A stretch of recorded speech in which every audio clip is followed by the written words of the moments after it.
조기 대선에 대한 그 예상 전망보다도 두 가지를 먼저 말씀을 좀 드리고 싶은데요. 첫 번째는 뭐냐면 지금 이재명 대표가 어저께 뭐라 그러냐면 자기의 선거법 이신과 관련해서 무죄 추정의 원칙에, 그러면 윤석열 대통령도 무죄 추정의 원칙에 따라 가줘야 되는 거죠. 그럼 윤석열이는 무조건 확정된 거고 자기는 무죄 추정이란 말이 맞습니까? 그렇지 않다는 거고요.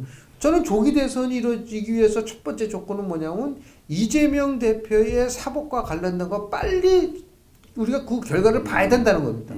그 이후에 대선이 치러져야 된다. 그것이 있지 않는 상태에서 그때는 그거는 바람직하지 않다. 그래서 사법부가 일정을 저는 밝혀야 된다고 봅니다.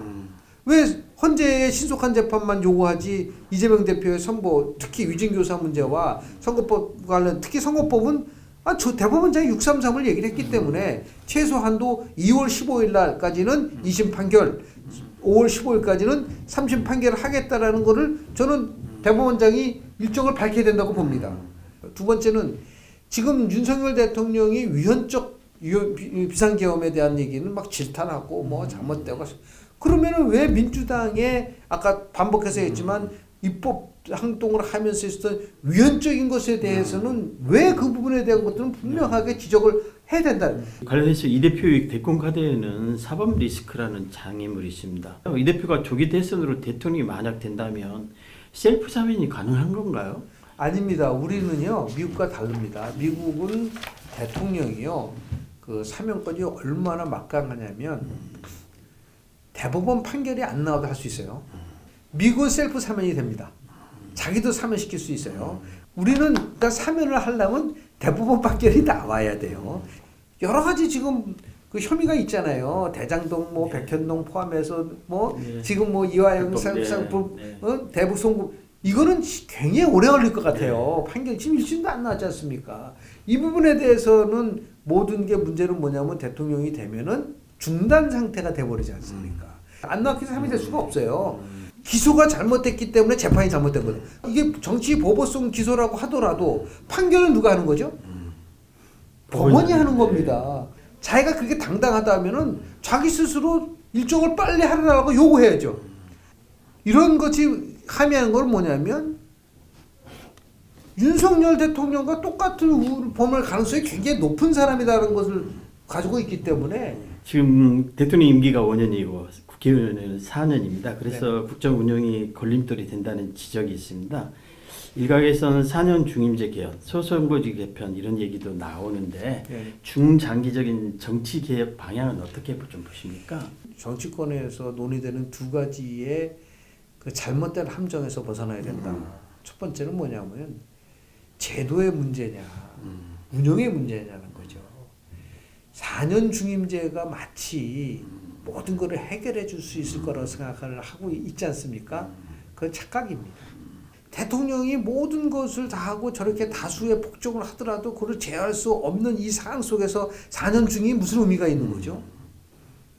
그러면 예를 들어서 대통령이 전횡을 저지르고 그렇게 해서 8년을 가져간다고 생각을 한번 해보세요. 이게 가장 큰 거는 정당개혁입니다. 미국의 예를 들어볼게요. 미국에는 내셔널 커미티라는 게 중앙당이 있는데 우리 같은 중앙당은 완전히 달라요. 거기는 그 전당대회를 준비하고 그리고 이제 뭐 한다고 한다면 이제 그 홍보 정도만 되는데, 두 번째는 뭐냐면 당 대표가 없어요. 그러니까 거기는 원내 정당화가 돼 있는 거예요.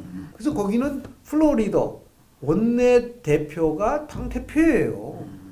무슨 우리처럼 바깥에서 당원하고 뽑아가지고 당대표를 만들어 놓고 거대한 중앙당이 모든 거, 나는 정말 우리의 가장 큰 문제는 뭐냐면요, 권력구조와 관련돼서는 대통령제를 채택을 하면서 내각제적으로 운영하는 기형적 권력구조를 갖고 있다 이거예요. 그러니까 순수한 대통령제로 가라는 거죠, 만약에 한다고 한다면. 두 번째는 정당을 정상화시켜야 된다, 정당개혁. 그래서 결국 뭐냐면 자 보세요, 당대표 없죠. 그리고 모든 것을 원내대표가 주도하고 있고, 그리고 의원들을 철저하게 자신의 소신과 양심에 따라서 할 수 있는 이유는 딱 하나예요. 공천권이 국민에게 있기 때문에. 이게 1903년도 위스콘신주에서 처음으로 오픈 프라이머리라는 거를 만들었기 때문에 가능한데, 오픈 프라이머리를 만들면서 의원들이 드디어 그 족쇄에서 벗어나서 자율적으로 활동을 할 수 있고, 그 의원들이 지구당의 위원장이 될 수 없습니다. 왜? 공정한 경쟁이 돼야지. 지구당이 왜 의원들이 지구당 위원장이 돼야 되죠? 아니 정치 신인이 현역과 싸우려고 한다면 공정하게 돼야 되잖아요. 우리나라는 유사기관 단체 만들어가지고 오피스 못 만듭니다. 예비 후보가 되기 전에는 펀드레이징 못 합니다. 네. 다 하잖아요. 네. 그거는 뭐냐 불균형이죠. 그게 페어한가요? 그런 것들에 대한 논의를 전혀 안 하고 무슨 4년 중임제를 하면은 대한민국 정치가 바뀔 거라고 생각한다는 그 한마디로 얘기하면은 착각이에요. 그래서 감히 얘기하지만 이런 엉망진창인 정당한테 왜 우리가 국고보조금을 줘야 됩니까?